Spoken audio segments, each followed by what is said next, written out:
Hello and welcome to 16th lecture of course on corrosion, environmental degradation and surface engineering. Topic of this lecture is an overview of testing method. That has been shown an overview of testing methods. The first question comes, do I really require testing? Because in these days everybody is talking about the digitization, computer programs and all. Do I really require testings?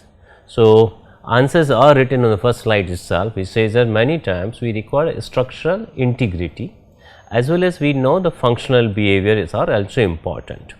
Now, we have many components. So, it is not a one or two component, but we have many components.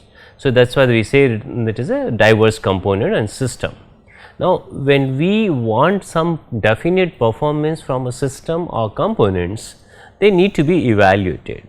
We can do a lot of simulation, but finally it needs to be tested, and many times we can't do good simulation without inputs or maybe say some inputs, not all but some inputs, and then we can develop some sort of correlation.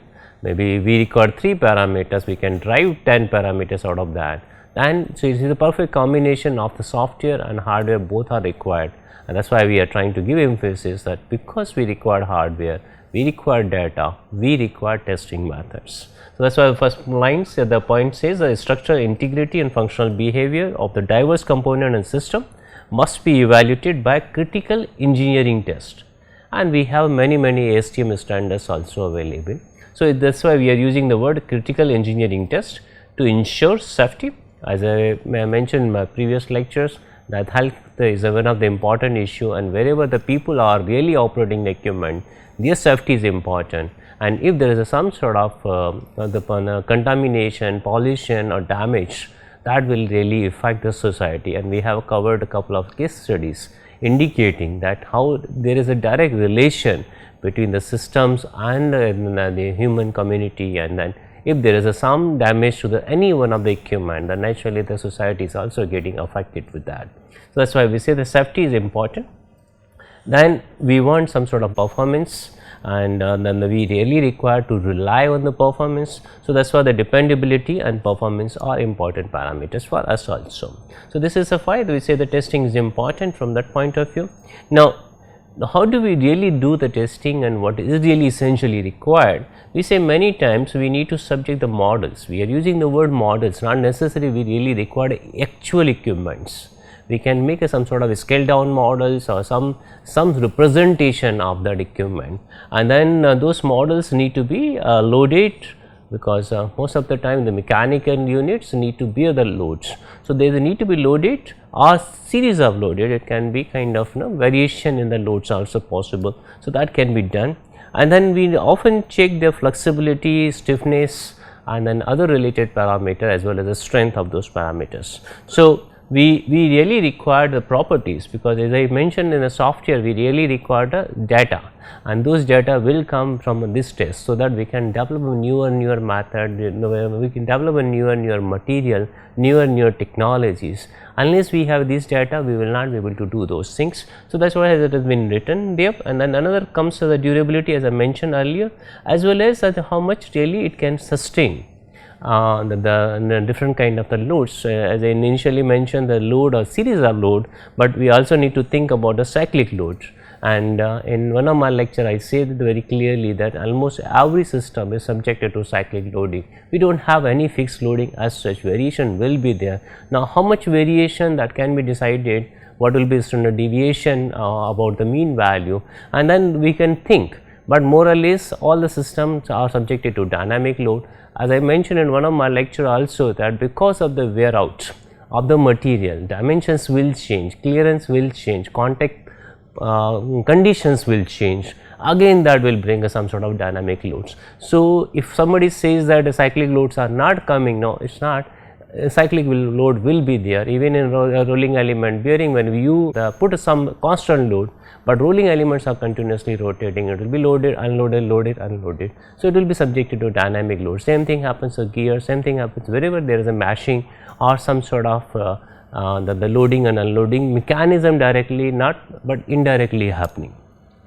So, that is why we really require a fatigue testing in the duration. So, for this purpose, so we require a static test, we require maybe fatigue test, and then static test again if we want some sort of permutation combination we can give maybe minimum value, maximum value to figure out whatever the results. Another one important thing is a wind tunnel, because we know the wind tunnels are very important, particularly for checking aerodynamic behavior, and when the buildings are now getting taller and taller, we need to really look at what will be the aerodynamic load on those buildings.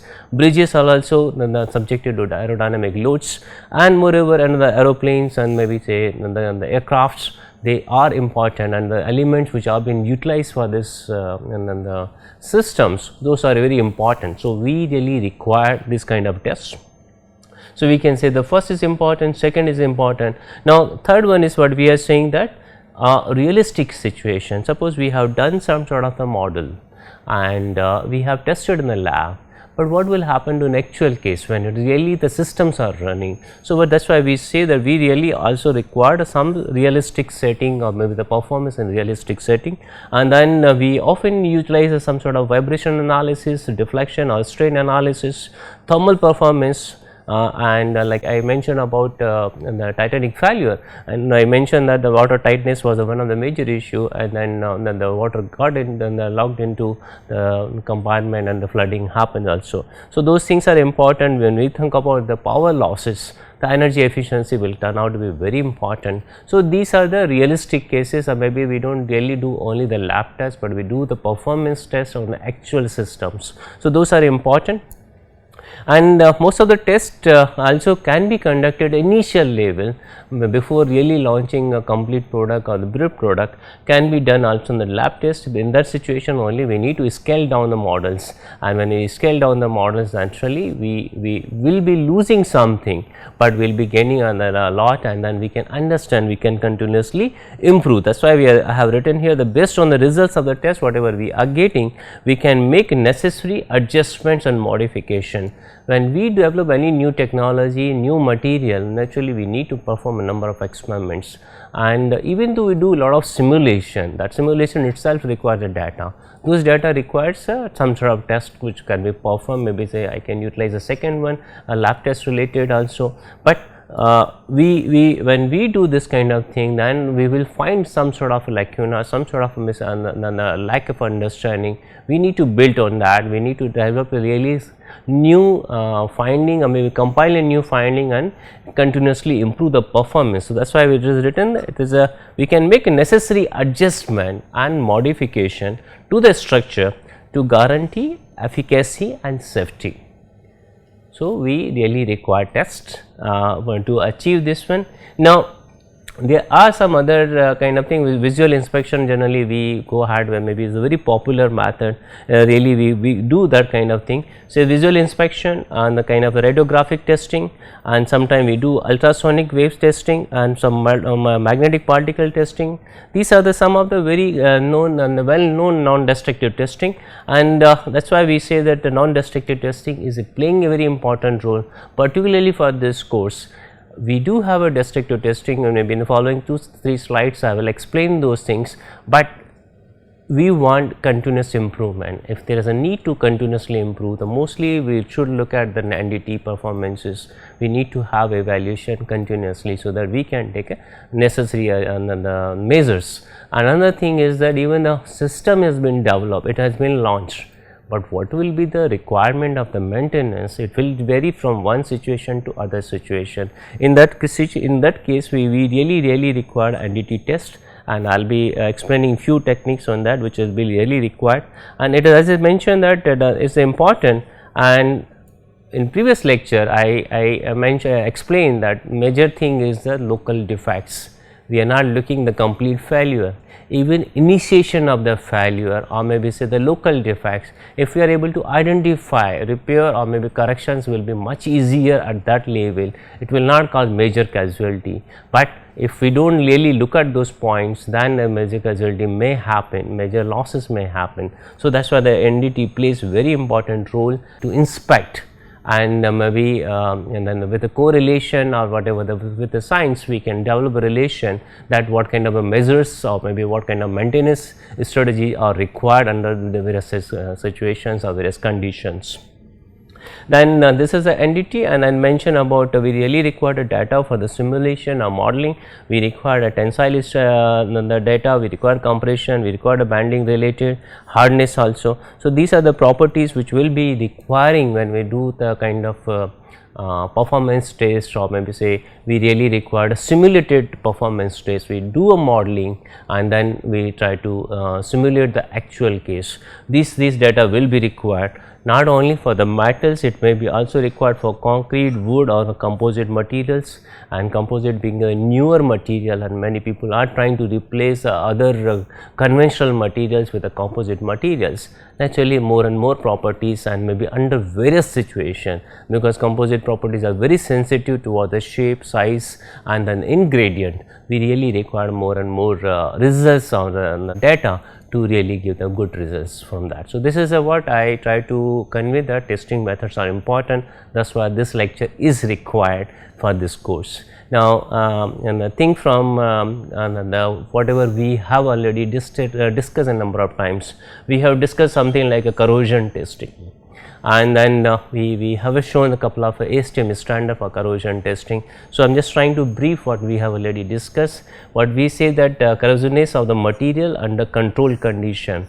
We are not really looking at the uncontrolled condition. Whenever we are saying the HCl up to this much percent, or maybe say the sulfuric acid up to this much percent, citric acid up to this much percent, actually these are the controlled condition. Our temperature may be varying up to only 100 degree, up to 100 degree, up to 200 degree. These are the controlled condition. We are trying to make the system under control. So, this corrosiveness of the material under controlled condition can be determined, and then we can really relate what will be the lifespan of the materials. We can develop a models for that. So, this is important, and many times coating and corrosion production methods are also we can say that how to protect the different kind of corrosives actions like the cryolysis corrosion, Pettit corrosion. How do we avoid? And one of the easiest way to think is that you dealing, maybe that they prevent in a manner that there should not be more electronic transmission happens, you bring the method. But again, when we implement, those methods also need to be tested. So, that is why we say we need to cover corrosion testing from that point of view. And moreover, I also explained that whenever the corrosive condition comes, there is a failure mode is also changing. It is not a failure mode remains same, because they are acting, or maybe they are assisting existing failures and then shifting from the ductile failure to brittle failure, or maybe say high cycle failure to the low cycle failure. So, there is a need to understand, and even suppose we have understanding and then we have developed a product according to that, naturally again it has to be tested. So, this is important, and then it really helps us to suggest what will be the corrosion mitigation strategies. These are important points, so we need to really look into that. Now, another one, suppose I want to develop some product for the marine situation, marine environment, and in one of the earlier lecture I mentioned about the salt vapor or salt water. So, that kind of environment can be made in our lab itself. So, we can say here the by subjecting test specimen, maybe we have already explained something like stainless steel and different kind of the chromium percent, nickel percentage, so that increase the corrosion resistance. Those need to be checked in the control environment, or where the artificial or synthetic seawater can be developed or synthesized. That can be done, and moreover this is important whenever we think about the corrosive environment, or maybe say the marine environment which is a corrosive in nature, that needs to be mimicked properly, and then do a follow ASTM standards. Like in previous lecture I mentioned about the synthesizing the seawater using this ASTM standard, that need to be followed. Now, sometime we really want to know if the specimen remain dipped. in acidic condition or corrosive condition, and that may be the some life and then the some time like 5 hours, 10 hours, 50 hours, 100 hours, then how the life is going to change, how the strength is going to change, what will be the resistance of that material. So, those things can again really require a corrosive testing to be done in this situation. Question comes, how do I really see what is the impact of corrosive media? So, sometimes we try to find out, measure the weight, and of course, as I say, the appearance or visual examination may be another point, and mostly the mechanical properties will be really severely hampered. Like endurance strength, the steel has its endurance strength, that means more than 10⁶ cycle, the life will be infinity, but that also will change.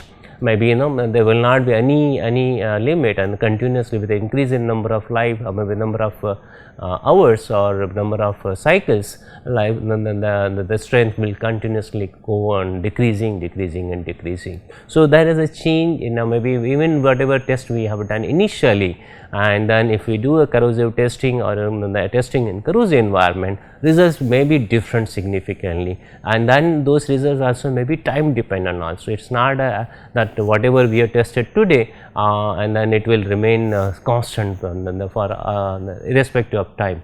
That will change, and then that can be evaluated maybe number of ways. One of the way is accelerated test, that also can be done that way. So, another one related to the corrosion is the electrochemical measurement, which can really provide what is the corrosion rate, how fast the material is getting corroded. Another one is what will be the potential, because different material, one of my lecture I mentioned the different material, and I have given the ranking of the material based on their potential. So, what is the corrosion potential, that also can be figured out using this kind of material, or even the material is getting oxidized, getting chloride, maybe saying sulphite, then what will be the change in their corrosion potential, that can be checked in this using this measure. So, these are the important, and then whatever the measures we are taking, we are trying to improve the materials day by day.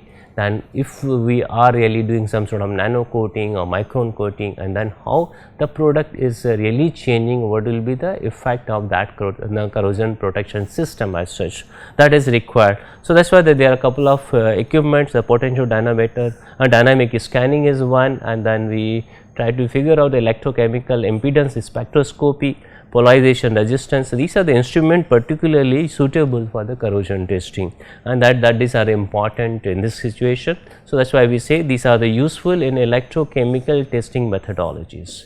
So, corrosion testing itself is a big domain, and as in one of my earlier lectures said, the corrosion itself is a one complete subject, and ASTM has a complete one handbook on a corrosion, the complete corrosion and the related testing also. As I mentioned, if you want to really do an accelerated test, I do not want to wait for the years that what will happen after 5 years. Actually, I need to mimic what will happen in 5 years, maybe in the next 5 days. So, I have to come up with some sort of accelerated test. What is the meaning of accelerated test? I can increase the load significantly, I can increase the concentration or decrease the concentration, depends on the requirement of some chemicals, or maybe I can really enhance the temperature. We know very well the ozone temperature and the duration will, instead of one equipment is operating only 8 hours per day, I can really work continuously for 24 hours and in a day, and maybe for the number of days continuously. I can really figure out what will be the impact of that, how the history will really affect the overall results, and maybe I do not want to cool it in between, or maybe I do not want to really relax and then allow material to relax, then what will be the overall effects, and then there will be correlation. That is why we say that accelerated tests are important, need to be, the different models need to be developed, but with a careful thinking about that. So, we will be covering those aspects also, and then we say that actually we want to really mimic what will be the long term exposure. Now, there is some sort of a light pole, and then we know that this needs to survive 15 years. I cannot really keep light pole for 15 years and then keep measuring performance. I need to really finish maybe in 30 days. So, I have to really simulate, I need to really mimic those condition, bring us those condition, maybe say increase the very wind high in the wind force, or that gives the results, or maybe say I need to go at a much higher corrosion rate compared to what has been given, because if the increase in corrosion rate, naturally the time will be I can increase and decrease overall the time, and then I can complete the test, and instead of long term I can finish in a short term also. So, these are the important aspects when we think about the corrosion testing. There is another, as I mentioned, that high temperature in the corrosion itself, and we know that with the high temperature these reactions start very on a higher level because of the extra energy, and that may not be linearly correlated. Maybe these are the kind of exponential reaction, or maybe say power relation, and then sensitivity of these variables is significant high. In one of earlier one case study I mentioned that by increasing the 100 degrees centigrade temperature, quite possible the fatigue life can be reduced to 50% time. So, if I want to really do 2000 cycles instead of the 5000 cycle, I should increase the temperature from that point of view, and if I have a correlation, I have a definite relation for that can be done. That is why to simulate or to mimic the power plant, exhaust system and all, we really require the testing in this case.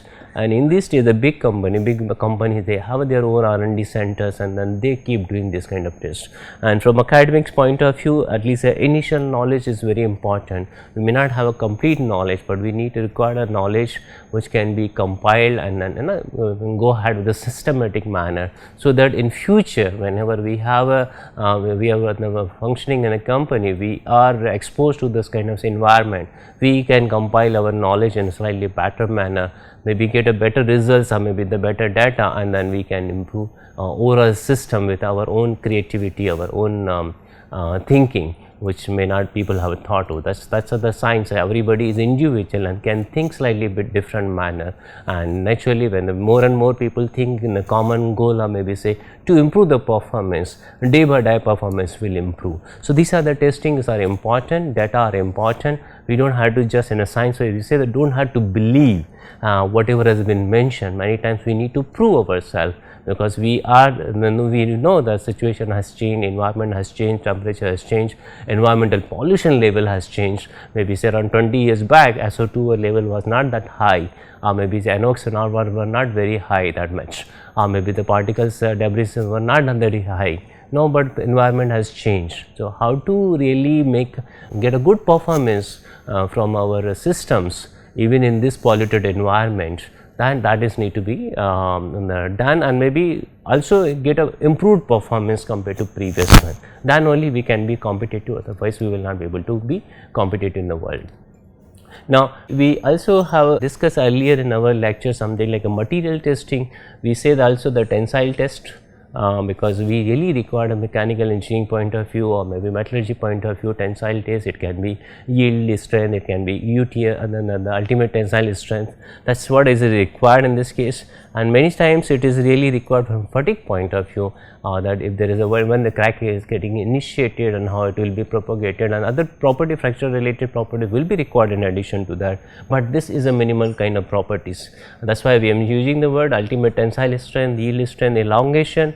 That is what we say, that in many times we say that if the elongation is more than 5%, then we will say, oh, this is a ductile material. If the elongation is lesser than 5%, it is a brittle material, and that is why we many times we try to figure out, oh, elongation 8%, 10%, 11% or not. And then we will be able to classify, and we will be able to relate or maybe say drive the other properties which are directly related to these parameters.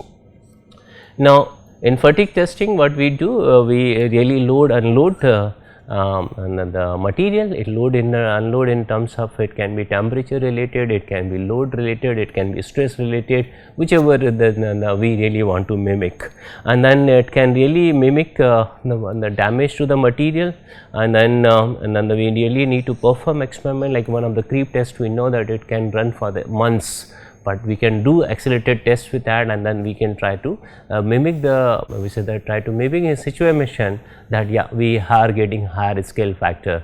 Maybe we get a life x, but actual life will be 3x or 5x or something like that. So, that is also possible, and we see the fatigue life and ultimate tensile strength of material can be estimated mostly with this test. with the most of the correction factors which we learn through the design. There are the number of correction factors. So, when we have ultimate tensile strength available and we want to find out the fatigue life, we do multiply with a number of correction factors, and that is it is important to really go through the design strategies when we really do this, but for that data will come from this material testing.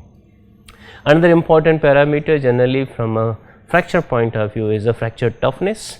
Even though we know very well that for the wear testing or for the corrosion immediately we do not really require, but fracture toughness is one of the important property which has been known for the materials, and then we classify or we choose a material, we select the material based on that. So, the material the toughness is also important, and the major thing is that what will be the material's ability to withstand the spread of the crack.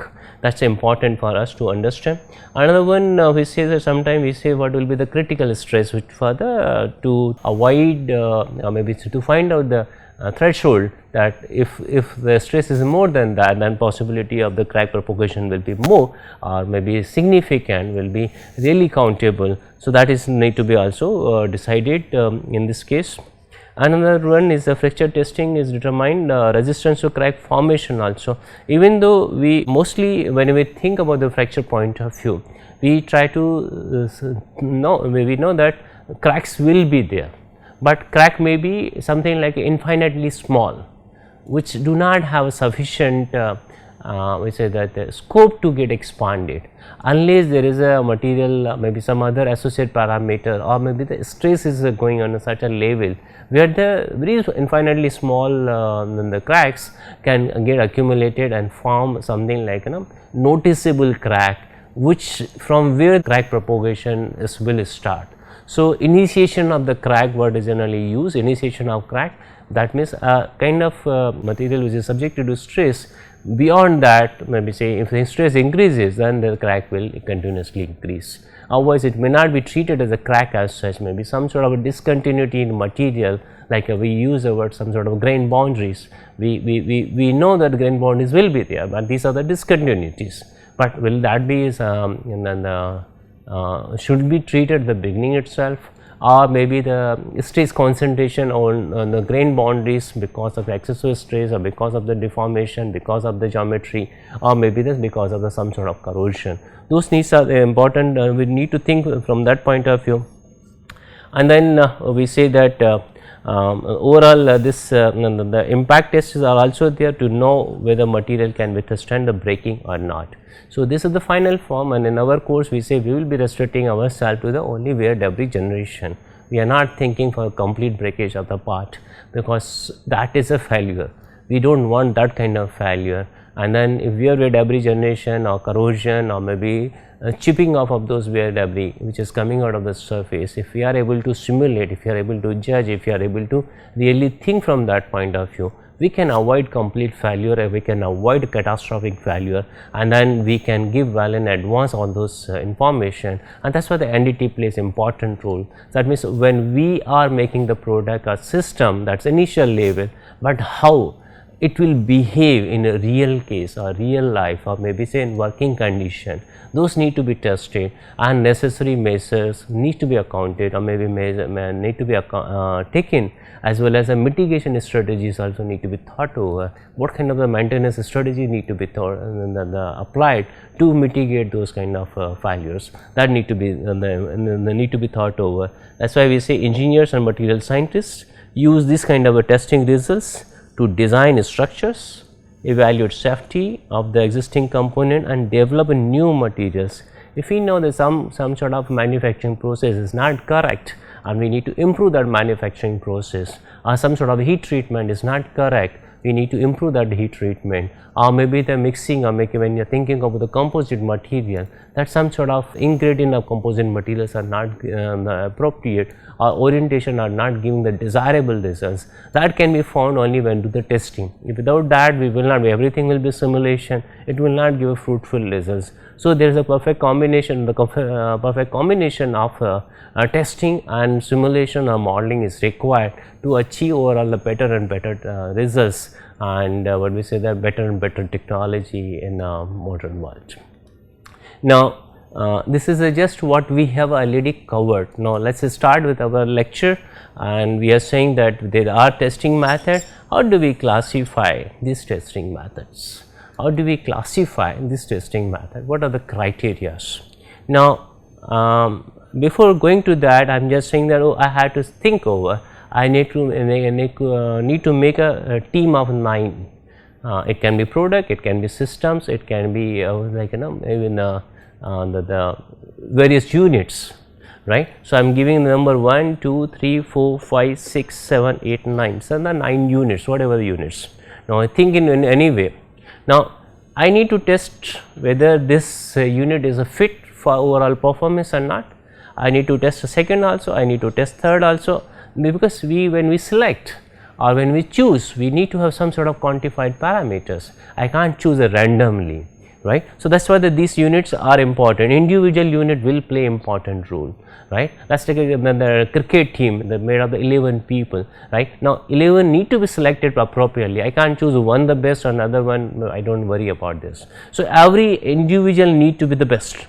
Every subsystem need to be the best, every component need to be the best. Again, in one component there may be 6 properties, 10 properties, 12 properties, those needs to be also best from the availability or maybe based on available resources. So, when we think complete as a one team, we require overall performance, but each individual system or subsystem or component or maybe the person, if they do best, then only the team will be the best. Otherwise, it will not be. So, I am just trying to say component 1, component 2, component 3, component 4, they need to be best. Again, their interface also need to be best. So, that is what we say assembly is important, and then these testing are required. So, we required individual level performance, we required assembly level performance. So, if I think from that point of view, I can divide into category itself, from assembly point of view, from component point of view. While in case of the testing method, we say that there is a destructive testing and non-destructive testing. So, there are some example has been shown. This is a kind of the destructive testing we are showing here, and there is some sort of a non-destructive testing has been shown in this case. So, we classify from destructive point of view and non-destructive point of view. What is the meaning of destructive point of view? That we really subject failure, we really damage the specimen as such to find out what will be the major and the upper limit of that the load or maybe say speed or maybe temperature, what will be that, so that the related component or subsystem will fail. So, this is a word we say that damage the material, or and then we say that go ahead with this testing, which really gives a final limited value. Some maybe say yield strength is this much, naturally I need to fail the component, or fracture toughness is this much, I need to really figure out how much energy has been lost. So, this has been shown as something like a Charpy test, and we know this is a V-notch test also, sometimes people say, and then we develop a one crack and then we impact with a hammer. That is what the hammer is being shown here.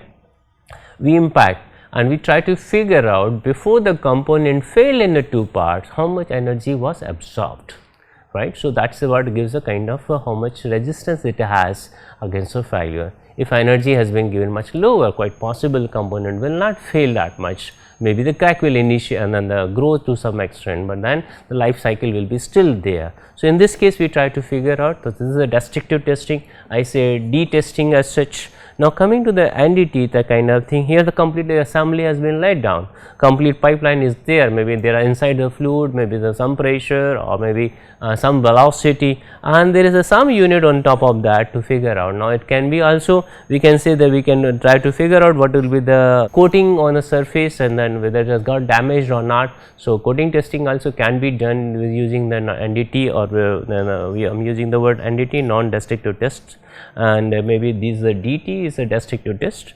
So, we can have a sensors or the final maybe in situ in real situation what is really the performance. So, we really required initial value which really can be utilized for the software.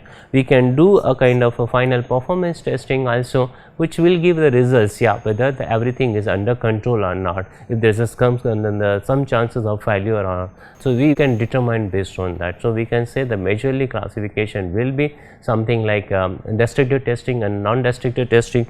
And if I try to little bit give a kind of a classification in appropriate manner, I say destructive testing entails of putting a specimen or sample through a loading or stresses that may eventually cause it to fail or permanently deform or change the shape. Testing is done to learn what we are trying to achieve. So, testing is done to learn how material behave and figure out the mechanical characteristics and judge whether the material whatever we are selecting is suitable for our application or not. So, this is the description of the destructive testing. Now, coming to the non-destructive testing or NDT, we say non-destructive testing refers to the collection of the matches. So, it is not necessarily only one method, it can be many methods. What we are trying to figure out for the inspecting, assessing and analyzing the object without inflicting any destruction. So, without really imparting any destruction to the specimen, not instead of word specimen we say real component as such, because we generally do not make much specimen in NDT. We say the NDT techniques are used to find out the flaws or inconsistency, discontinuity in a system to ensure the performance and integrity of the subject. And earlier lecture I mentioned many times that the cracks, flaws, discontinuities are the major culprit, or maybe if we are able to diagnose, if we are able to figure out, quite possible the final failure can be avoided. We can do a number of corrective actions. We can reduce the load, we can reduce the temperature, maybe we can do some sort of a coating on the surfaces so that the flaws can be really reduced, or maybe we do a number of mitigation measures, and that is why we mentioned that surface engineering will be dealt in the final portion of this course, where we will try to mitigate all those faults which we are getting, or maybe able to think, and then we come up with an overall reliable source overall reliable solution. So, I can say non-destructive testing are required for quality assurance, maintenance and safety check in various maybe say in various sectors or maybe various industries. Reason being it allows material or maybe structures to be examined and evaluated while still in a place. While in case of destructive testing, we do take some sort of a specimen and try to evaluate the performance, while in NDT we can directly go to the site and figure out what is happening. Like in power plant, I can do NDT of the power plant, the turbine blades, or maybe the turbine as such which is running in the situation, we can do NDT test here. And then this is important that NDT tests are very important to minimize overall failures. However, to get data which are really required for our design purpose, initial the compiling purpose of making the software, necessary software or material selection and coating selection, those the thing comes only from a DT or destructive testing. So, those are important also. Now, I try to whatever I mentioned, I try to summarize in a slide form. We say the destructive testing versus a non-destructive testing, the techniques we are trying to compare. So, either DT or destructive testing puts a test specimen through condition in order to break or deform it. You do not get a same shape back. Materials or maybe the sample which you are using will be deformed or break also, like you have seen the UTM also, we break the pieces, tensile stress, right. So, what we are getting in this case is structural or mechanical qualities which are really required, performance limits as I mentioned, you mentioned about the yield strength, UTM and other the ultimate tensile strength, and another one possibility of the failure modes, how maybe in shear failure, maybe the tensile failure, or maybe say brittle failure, ductile failures, we can really figure out those from those, and of course, we will develop a science on that. And then this can be learned through this sort of testing, and as I mentioned earlier, the tensile testing, compression the testing. This is basically many times we assume materials are even material, whatever the tensile strength that will be compressive strength, but in recent time it has been revealed it does not happen that manner. Compressive strength is many times far higher compared to the tensile strength. So, we really require a compressive testing also, and that can be ensured before really it is breaking, the material is broken in the parts, what will be the maximum the compressive load which can be endured by the material or maybe that section. We do also have a bending test. We say that the flexibility and the fracture resistance can be figured out using this the correlations. We do have impact testing, that the HRP test as I mentioned, that is one of the impact tests where we give an impact with some sort of a time or maybe say instantaneous, that can be done. And last one in this case has been shown also the surface hardness testing. What do? We try to figure out how much dents we are able to provide, and then the punch or maybe say make in a surface or even the scratch. If you go for the micro hardness, so how much, what is the depth or maybe width of the scratch, what kind of a scratch we are able to really generate on the surface. So, that gives us some sort of a surface hardness properties, and that is very important, particularly from wear point of view when we say the wear failure, right. So, we say the evaluation is performed on a representative sample. So, many times people try to see, oh, DT is not really DT, it is not really damaging the systems. It is trying to take one sample and try to figure out the properties. So, the sample preparation and the failure should not be treated as a demolition or destructive testing. That is what many people feel.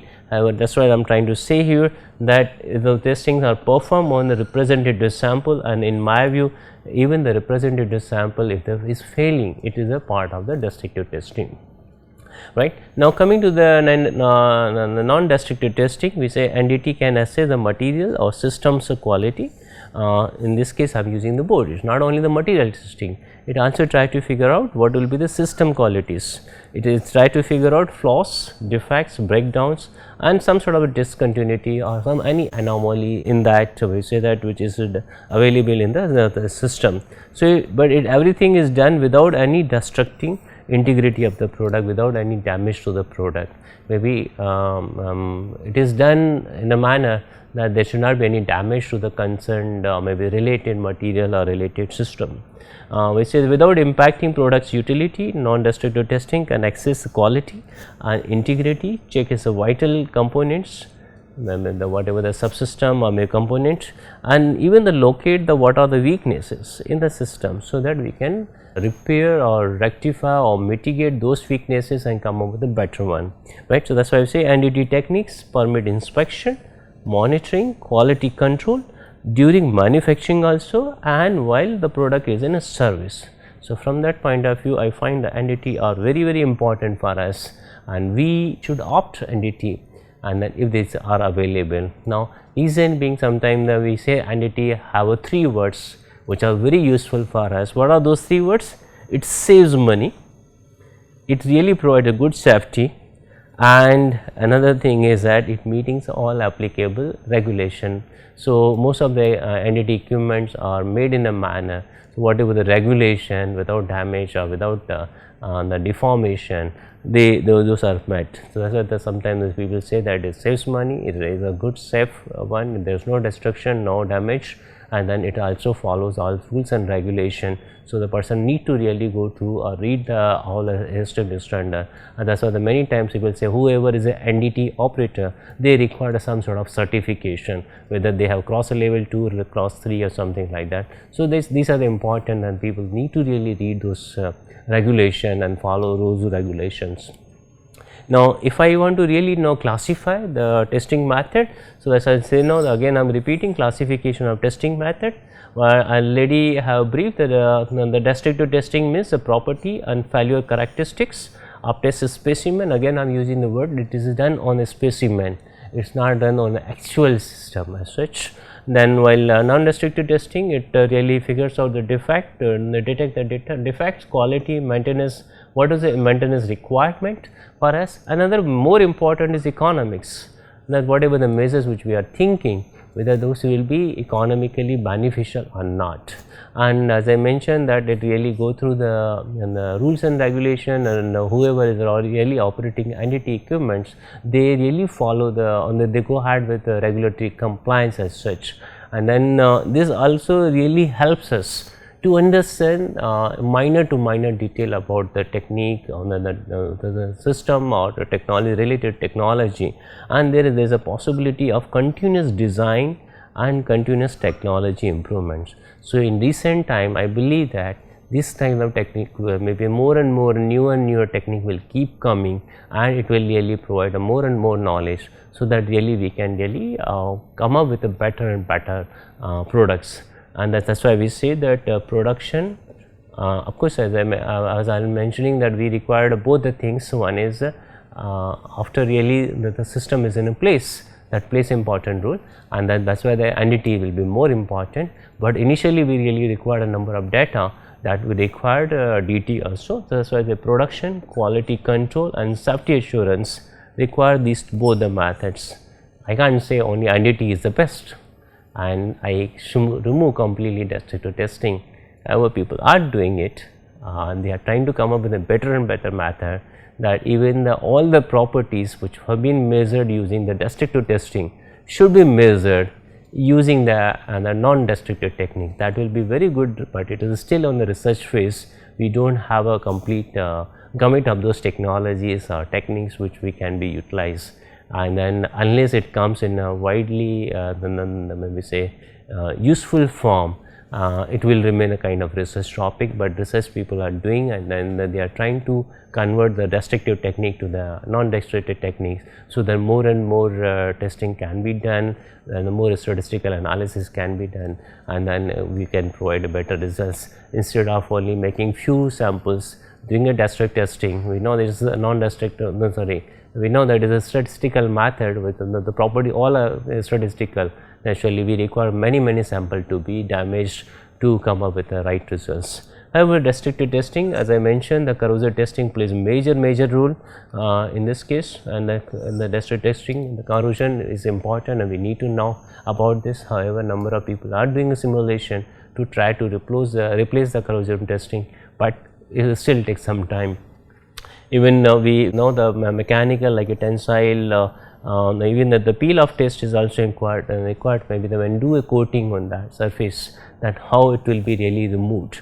That is a one. Crash test, the kind of compression test, fracture test, Charpy test, or maybe say impact test. Those are the important the properties required initially for the design of the product.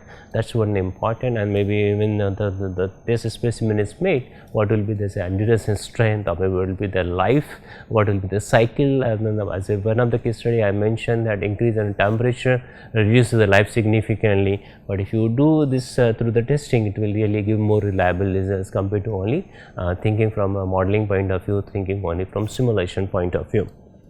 Coming to the non-destructive testing, now as I mentioned, it is a really recent topic, and many people are working conventional non-destructive technique, and as well as a continuous research is the researchers are trying to find out newer and new better and better technique. So, what are the conventional technique? We know the visual inspection. The visual inspection can be naked eyes with some sort of microscope, or maybe say optical microscope, or maybe other high magnification methods. That is the one.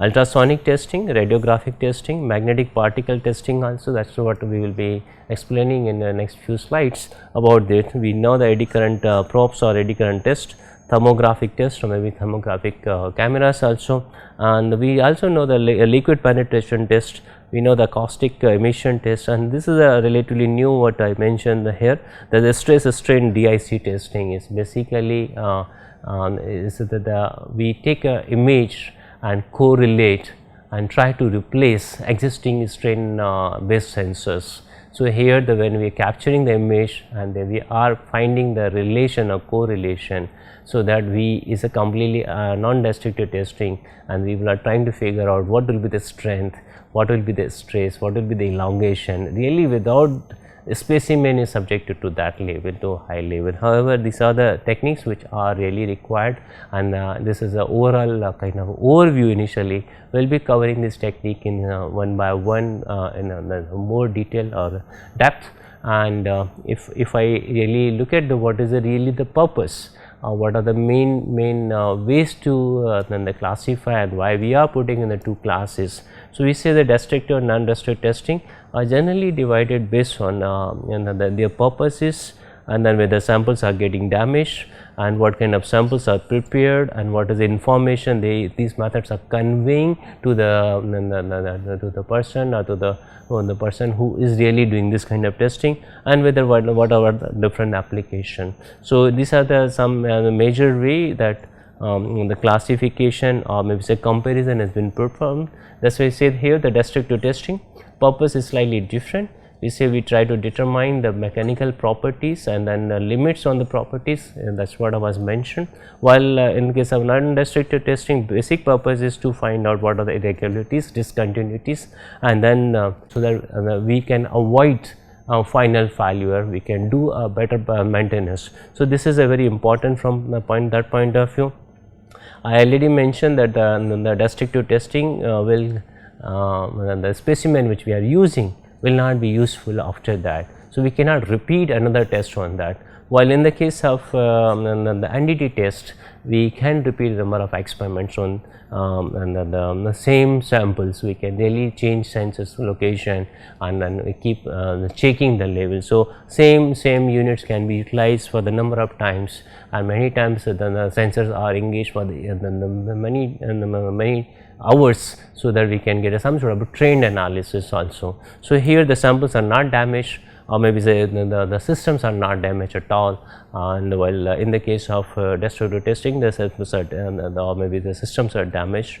And then coming that test sample, we really do not really require any test sample as such in NDT. That is why we say we can do in situ analysis, on site analysis, while in the case of the destructive testing, it is cannot be done on in situ analysis. Ex situ analysis is only required, and often we go ahead with scale down representative model. It is not actual model. So, if there is some sort of a length is going to affect, or some sort of shape is going to affect the strength, then whatever I get from a DT may not be 100% correct. If the shape is changing, material properties are changing, naturally I can't use the DT as such. Or maybe instead of 5 mm, if I make a 50 mm, the properties will change significantly. Again, I can't change the destructive testing. That is why the more and more research and more orientation is going for NDT side, so that we get a results as such from that point of view. Now, coming to information. This gives information related to the properties, as I said, which is really required initially for our simulation purpose. While information which gets conveyed from an NDT, it is really from a maintenance point of view, and then corrective mitigation strategy point of view. We say that it gives a presence, location, size and severity of defect and irregularities in the material. So, we can think what are really the residual life of the system, whether it will survive for 5 years, will it survive for 10 years. If I change I apply a mitigation strategy, then what will happen as such, right. Now, application point of view, as I mentioned, this is required from a simulation point of view. It will be useful from research point of view, material characterization point of view. Another very important thing is that really the failure happens, then we need to figure out whether the property of the fractured surface remains same or has been changed significantly. So, it can really try to figure out what will be the root cause of failure. As I given in the previous slide, ductile fracture getting converted to the brittle fracture. So, when the fracture happens, we can figure out really and then try to correlate that. So, this is a failure, means component has failed, system has failed, and after that we are doing the testing on that. So, in the situation we are not really making the way we were making initial sample. However, because restrictive testing also has some sort of limitation of a specimen or size, we need to cut the material, whatever the big gear failed, we maybe chip off the gear teeth or whichever the fractured surface, and then we try to go ahead with the destructive testing. While application of this is basically, as I mentioned, the quality control, inspection and maintenance purpose, and this is where we really require more and more attention to be paid, so that we can think about overall surface engineering and come up with a better and better results. If I try to write in maybe think in my way, we say that there is a distinction, we say that there is a significant difference as such from philosophy point of view. We say that most notable distinction between DT and NDT is their respective strategies, how we are following, and finally what is outcome. The goal, impact and information gained through the DT tests are bit different or maybe same. Sometimes we say they are vastly different, but they are different compared to NDT. So, whatever information I am getting, that will be slightly different or maybe same. Some people say they are vastly different from NDT. However, with the research we are trying to bridge the gap and we are going keep moving on the NDT side also. Another one is that we really require DT or the destructive testing of material to discover various material limits, what will be upper limit, which NDT cannot give as such. NDT can give whether the material is safe or not, it will give how the program the failure is progressing, while in the DT we really go ahead with the final failure and we say this is the upper limit as such. And of course, it depends on the situation or conditions, so it may also change with the environment, but this comes only with the DT. And while our main goal of the NDT is something like to find out the defects, irregularities, damage, and then we do not really destroy the piece or maybe say sample or the system, while we get a property. So, this is required from improvement point of view, from maintenance point of view, and maybe finding the some sort of residual life with some specified data which has come from a DT side. Another one, as I mentioned, that the DT really cause a harm to the specimen. We know very well that specimen should not be utilized or will not be able to utilize next time, even though we try to put back in a shape, it will not be having same properties, will not be utilized for that purpose. Well, NDT is something it gives a risk free investigation on the system, and it can be, the test can be repeated the same type of sample or same system or same component, and that is why we say many times it is useful for the on-site inspection and testing. Say the reason being they do not really interfere with the working, like the boiler is running, so we can still do testing, or turbine is running, still we can do testing, or power plant is still running, we can do testing. Well, there is some sort of overhaul maintenance, then we need to stop. Otherwise, NDT does not really interfere with any activity. So, that is why it is really important, particularly on the on-site testing, and then try to give right results and the health of the system as such. So, we can say that NDT can be performed on actual material, component or building, eliminating the need of manufacturing any test samples. So, these are the important for us. Thank you.